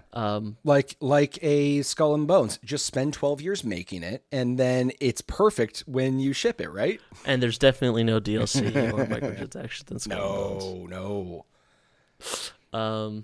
No, I just yeah, I mean, to me, the one thing that, when I think of bad DLC practices, was the Mass Effect 3, where you had the one extra day one character that you it's just a chunk of the game that they siphoned off to be DLC. There was no reason that should not have been DLC. That should have been DLC. That was just extortion. Yes. And thankfully, I don't think you see a lot of DLC, day one DLC, that is story dependent like that anymore. I think that isn't something you see often, at least. No, day one DLC where you can buy a deluxe version of the game and get the same thing tends to now be more irksome to me in that I'll never buy it because you'll get a cool cosmetic or two that you really want, but then you also get and here's cheats. 20 skill points extra for your Spider-Man. It's well, I want to earn that. I want to feel like I progressed naturally and not just have everything unlocked right off the bat. Games with cheat codes on is boring. Yeah, I mean, that was the problem I had with, I think, Kiwami 2, where, you bought the gold edition or whatever the crap. I don't think I got the gold edition when it was new. I got whatever. But it came with, a bunch of characters for your combat thing, or maybe it was Yakuza 6. I don't remember. It was one of the mini games, the little tower defense-y type things. And it was just trivially easy when you got those guys. There was just no point in trying. Yeah, that sucks. Or what was there was another game. I think it was Borderlands 2, actually. If you had the it wasn't even, that was back when you still had Target editions and Best Buy editions. Oh yeah. And you just got a bunch of really good guns right at the beginning, so you just didn't need to pick up guns for the first 5 levels or something. Yeah, I don't like that. No. My favorite DLC is stuff that tends to either be additional stories that feel naturally expanding at that stage of the game, stuff that isn't a Mass Effect 3, or purely cosmetic, just cosmetic. I think. Yeah, exactly. I think, and to bring it back to BioWare, I think Dragon Age 3 Inquisition actually does a really good job with DLC, where it's it's end game stuff. It continues on from where you left off. It's not stuff you can't even play at the beginning. It's basically just end game. Yeah. Witcher 3 does that really well as well. Yeah, no, Witcher 3's, I mean, yeah. Yeah. Witcher 3's DLC is probably the best expansion DLC. And I'm saying that in the as last someone decade. who's only briefly touched the DLC because I haven't even finished The Witcher 3 itself. Yeah, no, I mean, the Witcher 3 DLC feels like Witcher 3.5. Like, it's just amazing stuff. That's a good point. And also, like, they gave you, like, little free LC for, like, horse armor and shit as, in the first six. Like, that's something that was I mean, and they did that a little bit with Cyberpunk, but that's something I would like to see more companies do with just, like, you know, in order to maintain that early game. I mean, it's probably more of a business thing, but, like, keep people playing early on, like, while the game is still not on sale. Yeah, some trickle treats sprinkled through its life cycle. I think it's really smart. You know, like, every month you just you bit of a balance patch, maybe, like, fix some hot fixes and give them a new piece of chest armor. Why not? Yeah. You know, I think that's a good idea. Yeah. But that's it for news. That wasn't much news. That was mostly just us babbling. I Unless you mean, got anything else. no, because the only other thing to talk about would be game releases coming out the week that this episode drops, and it's the Grandia 1 and 2 remakes and South Park Snow Day. And I've never played a Grandia game, so I can't speak on those. Arvid, you have the floor on those if you want. And I have no interest in the South Park Snow Day, personally. I played the first one, like, it was like a weekend rental, and I was just like, oh, this is one of these games. Like, just, I think I thought a lot more of it. Is it a classic JRPG? Yeah, how it plays? It's just another. I mean, from what I remember, it was just kind of like another JRPG that I played at that time that didn't stick with me. Like, some of them did. Like, I don't know. Honestly, I guess that's the thing. I would be interested in playing it because it slid off my brain. Like, I remember playing it, but, like, you know, trying to, like, disentangle that from, like, the Suikodens and Wild Arms and Chrono Crosses and all those other, like, other RPGs that came. Like, the PS1 had so many very good JRPGs. It could be a stellar game. Like, that's the thing. It also is. I guess when I think of PS1 era JRPGs, I think of SNES JRPGs that got re-released for the PS1 in, like, combo CD packs. Yeah, but those are the only ones I ever got. It was like that's your fault. It was like Chrono Trigger and Secret of Mana, like, combo pack together. That was a good pack. I had that pack. Yeah. That was very good. But I mean, you know, you had your Final Fantasies, you had your Legend of Dragoons, you had Wild Arms, you had Star Ocean. Legend of Dragoon, we are going to cover at some point. Star Ocean was really good. Yeah, it was. No, you're right. It had some bangers. No, tons. Like, like, we could do a podcast that is just PlayStation 1 JRPGs. Yes. It could last for quite a while. Yeah, I would feel us for a couple years at least. If you don't have any news, I have a bit of a quiz. Oh, if that's all right. No, that's fine, because I do want to briefly mention last week I did want to get out there that Dragon's Dogma 2 is releasing this week that we're recording. It'll be out this Friday. So last week? Yes, it'll be 5 days out by the time you hear this, I think, if I'm doing the math there right. And I am excited about that. I keep seeing more and more for it that makes me even more excited to play the game. One of the classes you can take in it is an illusionist, and they just swirl around a sensor and create illusion magic that is, the way it's been described, is non-combative, like non-damage dealing, but it may, like, cause enemies to misstep and fall off of a cliff or, like, get themselves into trouble. And I've always loved the idea, like, in D&D, one of my ideal builds is, like, a wizard who just does non-damage dealing, illusion style lie. Magic. That is 100%. You not, have not never saying that built I've a D&D character that is not wrestling saying, based. Well, first off, the cabin trip, I had an illusion wizard. No one remembers the cabin trip. Well, it's because I got everyone way too high for that. But it's I've always liked this idea of a caster or someone who isn't actually going to deal damage. Not saying I play them. I like the idea of them. Fair. And I think this is fair. one of the first games where it actually looks like it could be a viable, fun play style. So I'm going to give that a shot. And I don't know, the pawn system looks really interesting. They had that in the first one, but the way it's going to work in this one, I like how the experiences of the pawn, because it's not just your pawn, but it's pawns you bring in from other people's games. They remember areas. So if they've gone through there with their player, they'll be like, hey, there's a secret chest over in this room. This is a false wall or something. Like they'll give you little tips and clues to areas that they've experienced already. I don't know. There's something to that. Me in the first one where I made a pawn and I liked them so much, I just kept them and didn't want to do anything else with them but keep them safe and happy. Yeah, no, that's fair. It's just, I don't know. Everything I keep seeing about this, it's starting to build up this small fable fear in me that it's there's no way it's going to deliver all the little hopes and dreams I have for it. But I'm very excited to play. So next week, there's going to be a lot of talk about that. That's for sure. From you. From me. No, I'm looking forward to it when it goes on sale. Yeah. So the quiz this week. Yes. This is something I'm cribbing a bit from a hockey podcast I listen to occasionally called the Puck Soup. I think that's the podcast. They haven't done it in years. But it's the quiz is Star Wars character or Finnish hockey player. Fantastic. I'm going to give you a name, and you have to tell me if he's a Star Wars character or a Finnish hockey player. Okay. All right.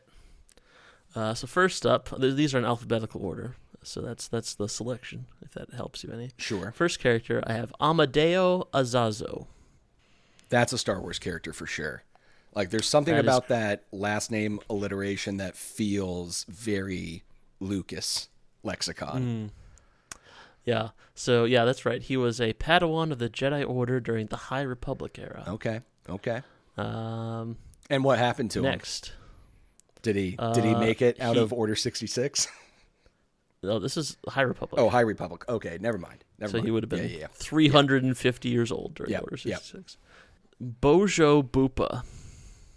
Okay, I feel like you're trying to trick me with this one because I want to say Star Wars character. It's a ridiculous name, but I'm not too familiar with Finns, so no, I'm still going to go Star Wars character. My gut says Star Wars. That's correct. Thank God. A male Gossam enforcer in the employ of Jabba the Hutt on Tatooine. Okay. During the early days of the Galactic Empire. Okay. So next up, Emil Viro. Oh, that's got to be a Finnish hockey player, right? Yep, you're right. Last played for the Grand Rapids Griffiths. Oh, shit. Okay, there you go. All right. Eero Elo. Huh. That one, I want to say Finnish hockey player, but I'm going to go Star Wars character just because of how similar the first and last are to each other. No, that's a Finnish hockey player. Damn. Yeah. Okay. He's got a solid Star Wars name. Yeah, played for Lukko last team he played for was Freiburg in the German minor leagues. Okay. Alo Asti. These are getting more difficult. Hockey player? Of the Finnish variety? No? Alo Asti was a talented but reckless male Abendendo starfighter, ace pilot. Of course. Who worked for the New Republic. Of course. What were they featured in? What Legends story did they actually, they were in the Last Jedi. Oh, okay. Actually, they were in all the sequels. So they're one of the background characters in the sequels. Okay. Gotcha. Anton Adilmaj. Anton Adilmaj? Mm-hmm. I can spell it for you if you'd like. Anton Adilmaj, maybe? Or Adilmaj? Adelmaaj. Finnish hockey player. He was a male Chiss pilot designated as Twin 8 in the Twin Suns Squadron. God damn it. Okay. All right. Next up, Capo Caco. That's gotta be a Star Wars character. That cannot be a human on Earth. He's a Finnish hockey player currently playing for the New York Rangers. My God. Okay. That is hell of a name. All right, ready? Next up, we have Miro Kokkola. That sounds like a real person's name. I'm going to say a Finnish hockey player. That's correct. Yeah. Yeah. Actually, he's a high school player. Interesting. Okay. And then last, we have Tev Riman. Or perhaps Ryman. The last name could go either way. Tev feels Star Wars to me. That's correct. He is Star Wars. He was a starfighter pilot in the service of the Dark Lord of the Sith, Darth Krayt. There's a lot of ways you can pick out a Star Wars name. One of them is if you can just add a letter or two to the beginning and end of a name to make it a real person name, it's a Star Wars name. And that's just Steve with a S and E missing. Steve Ryman. That's it. I don't know. Yeah, that's fair. Yeah. So you did pretty good, better than I was expecting you to. Frankly. Hell yeah, no for offense. not knowing much about hockey in general, and even less about the Finns. Yeah. Yeah. That was Nice. I don't know if I could find as many. Most Finnish hockey players don't have quite that interesting of names, but see if I can do that. Another one of those. At some point. Yeah, I liked that one. That can be a redo for another time. I have a feeling we're going to be doing more Star Wars games in the future anyways. No, they're never going to make any more Star Wars games. Oh, that makes sense. I guess it is kind of a dead franchise. No one cares about it. No fan base to it. Yeah. Yeah, what have you been playing this week, Mike? Oh, man. I'm still playing HELLDIVERS 2. No. A good amount of it. I wasn't going to bring up HELLDIVERS 2 this week, actually, but I had a really fun match yesterday. I played a good amount of matches yesterday, but right near the end, we were on a difficulty 7 suicide difficulty mission where we had to evac 50 scientists out of this area as bugs were swarming the facility. And we got down to the final life. We had found the super rare uranium samples on the map to get out of there. There were 3 Bile Titans on the map. There were 5 Chargers. It was just me left with very little armor and ammo. I was just running around the lightest armor trying to dodge things as the shuttle came in because we had already failed the mission. The scientists were dead, but the last ditch evac us out of there was coming. And I just ran around the map trying to dodge all of this stuff for 2 minutes, running under essentially a bug-sized mountain or a mountain-sized bug. Yep, that would be the better way to describe that. Its legs as it's trying to stomp me while just dozens and dozens, well over 100 little hunting bugs just are jumping and chomping at me. And I got out. We were all very excited that happened, and somehow I didn't die. And yeah, I was waiting for the part where you said, and then I died. No. I actually, in the last moment, I had things on me. I was getting slowed. Stuff's running at me, and I did a juke move and 360 circled the enemy and made them completely miss their attack and got into the Pelican and got out. And I was like, yeah! We were all Is very it actually happy. call a pelican? Or does It everyone is. just call it that because it looks like a pelican? It's both. It is called okay. that, and yes. Can they get away with that? They have. I think it's got a different series of numbers before and after it. So technically legally distinct, right? I guess, yeah. Yeah. Fair. But yeah, we got out and we were really excited. It was kind of one of those this is when I love the game. Yes, we failed the mission utterly, but we had so much fun failing it. Just the scene of chaos as I left, of just these walking mountains moving around the map and just swarms of hundreds of bugs around. It just was so cool. Sounds cool. Very cool. But the game I've actually been playing for the last week and really diving into, and we will do an episode on, is Like a Dragon: Infinite Wealth. Yes. My That God. is a game we'll... I don't want to talk too much about it right now, but I will just comment on one set of mechanics that I really enjoy about it. The last one, I think one of the main complaints we both had was when you're in combat, your allies and the enemy kind of just free moved however they wanted around the map. And they've fixed... Despite the fact that you kind of needed a lot of area effect. There's a lot of placement for your attacks, and there's still a lot, if not more so, placement this time around. But you get a little radius around you that lets you move during your turn in that area. The enemies can still move around too, and they actually do a good job of like kind of sussing out your intention. So if you're not quick to react, they'll kind of clear out of the way. Like if you want to do a big like line charge, if you take too long, they're going to start like moving from that area as the arrow's like passing through them all. But you actually can move around in a pretty sizable area. So it's made a huge difference for everything. I'm very happy to see that. Yeah, I'm very much looking forward to it. I do feel like I must beat the man who sold his name first. I'll get to it. This is going to take so long that it's not going to ruin too much for me. But I just, for my... I will feel wrong if I boot up Infinite Wealth without having beaten the other one, and I can't. Like, it'll just be like... It'll just feel wrong, you know? Absolutely. I know. get it. I'll feel that way. Yeah, you'll know. That's right. Yeah, exactly. Yeah, looking forward to that as well. Yeah.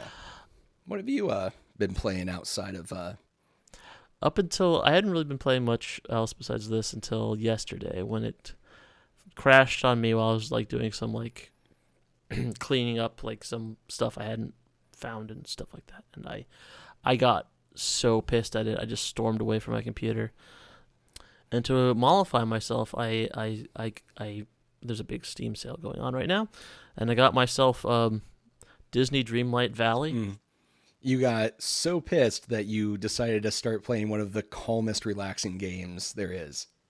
Yeah, basically. Yeah. And so now I've just been hanging out with Mickey Mouse, picking flowers, and talking to Merlin the magician. It's nice. It does, like, I mean, like, I'm not saying it's better than Animal Crossing or Stardew or either of those things. I haven't been playing it very long, and only a few hours, and a lot of things people complain about are like the microtransactions, which I haven't run into yet, but usually with these kind of games you don't run into those things early on anyway.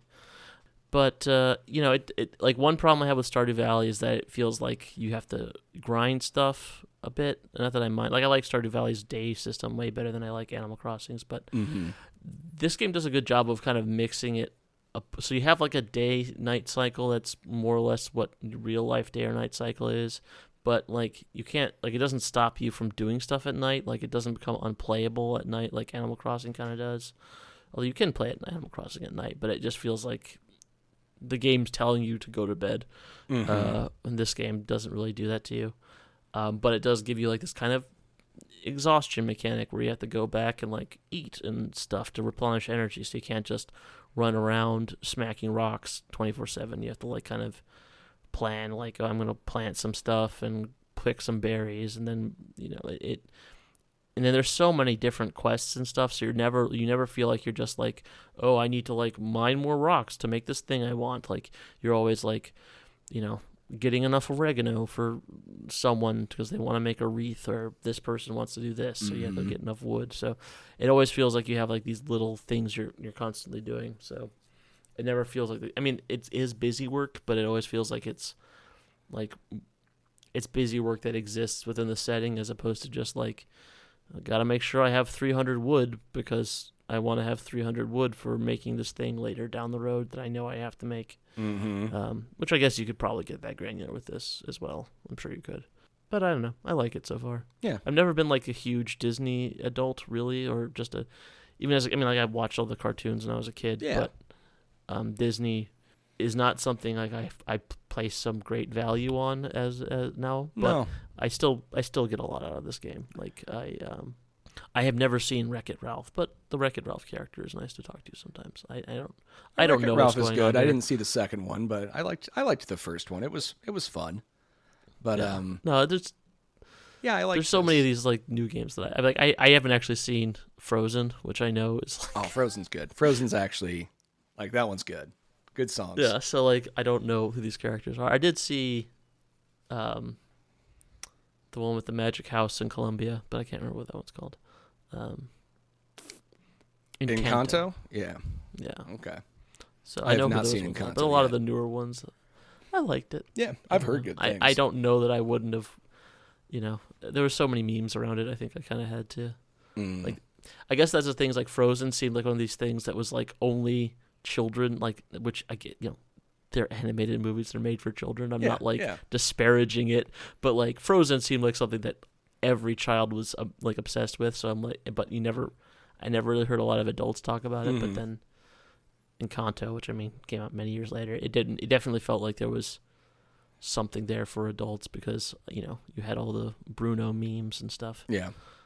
And then also the music was by Lin-Manuel Miranda. Yes, before we all kind of got over him.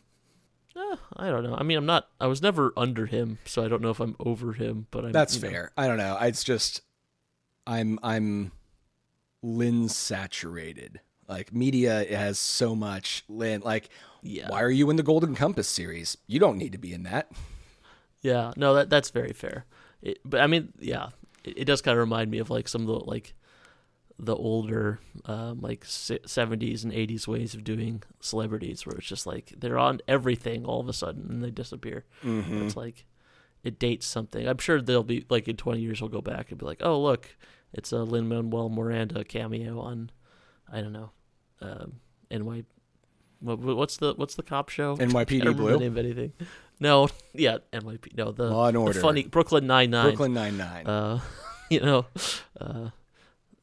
That sort of thing. Yeah. But, yeah. I don't know. Sometimes cameos are like I remember when I heard there was like a Thundercat cameo in The Mandalorian, and I was like, oh, I can't wait. There's gonna be like some Thundercat, like he's gonna do. I don't know what I was expecting him to do, if he was gonna be like in the Jizz Band or whatever. But like that could have been an NPC. That could have been a droid. That was a waste of a cameo. I was more interested in like the weird speeder mods. Or actually, I think that might have been Book of Boba Fett that came out in that episode was. Not that anyone could tell. The Book of Boring Fett. Yeah. What a slog of a show. There were bits of it that were good, like I said, and like I said, that sequence of like the hipster speeder bike mod gang, that was really cool. Sure. Like it was like that was just a cool idea. Yeah, I was like, oh, and then they're essentially like lineless extras. Yeah. Basically. Wasted opportunity. Yeah. Even when we're not talking about Star Wars, we're talking about Star Wars. I still have Jizz music just going through my head the whole time. It's just been going through. Well, spool up the Jedi Survivor soundtrack on Spotify. It's got a lot of good stuff on there. Oh, I didn't even know it was on there. Yeah, I actually went up there because I couldn't remember. Like that's how I found out that band is who's doing it, because their name is like Alton Blaster or something instead of Alton Gun. Mm-hmm. So they had to like. Yeah. See, at first it's just like, oh, you want to listen to Jedi Mind Tricks, and it's like, no, I haven't listened to them since like my Slumlord days. Yeah, it's like, was it MC Lars and all those other? I kind of forgot Jedi Mind Tricks existed until just now. Yeah. Now I'm just remembering cringy me. There's so many things from when you're 13 that stand up, and there's so many things that don't. Yeah. Like, I will listen to Weird Al whenever it's on. Oh, yeah. Rise Against? Nope. Yeah. I can do without that. Thank you. But yeah, I think this right. This was a good one. This was a good pick. I didn't see this coming since it's so recent. Within the last year, we try to go fairly far out, unless it's something that's kind of like an indie, like a Chance of Sonar or something. But yeah, I mean, like the last game we did that was pretty recent was Midnight Suns, but that's also because like I had so much crap I wanted to get off my chest about that game, which was also a game that I really liked, but was also held down by a lot of decisions game design decisions. Yeah. Which I have to say, at least that never crashed on me. Fair. Yeah. So thanks for listening to this podcast. If you liked it, subscribe or like it or read a review and tell your friends. You can contact us at thesavestatepodcast@gmail.com or on Blue Sky at thesavestatepod. We're on YouTube as well. You're on YouTube. Check that out. You should. You get to see a little bit of a different splash for the episode if you go to the YouTube side. It's a small change up, but we're doing different things. Extra content. Extra content. That's the way to do it. And go to Spotify. Check out Scott Karatopoulos' new Jizz band. It's very new age, like saxophone raga type stuff. Yep. He also was able to get that one woman from Fifth Element, the opera singer, to do a little collab with him. So it's interesting. Yeah, I don't know if she did it willingly. I think it might have been. Yeah, he's getting a little more forceful with his art these days. We're gonna have a talk with him. So hopefully that is not a problem. All right. Thanks again, guys, and goodbye. Bye.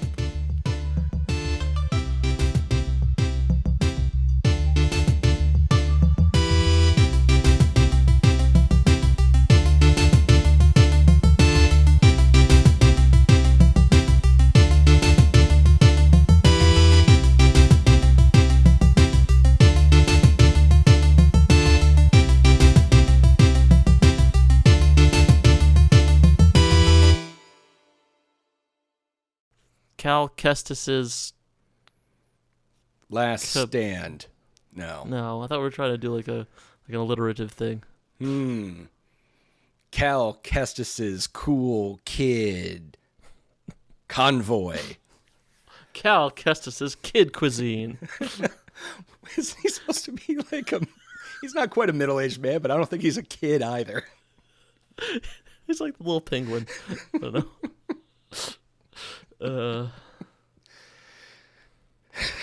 I'm sorry, I just got now with the little penguin. Now I can just picture the little freezer packs. God damn.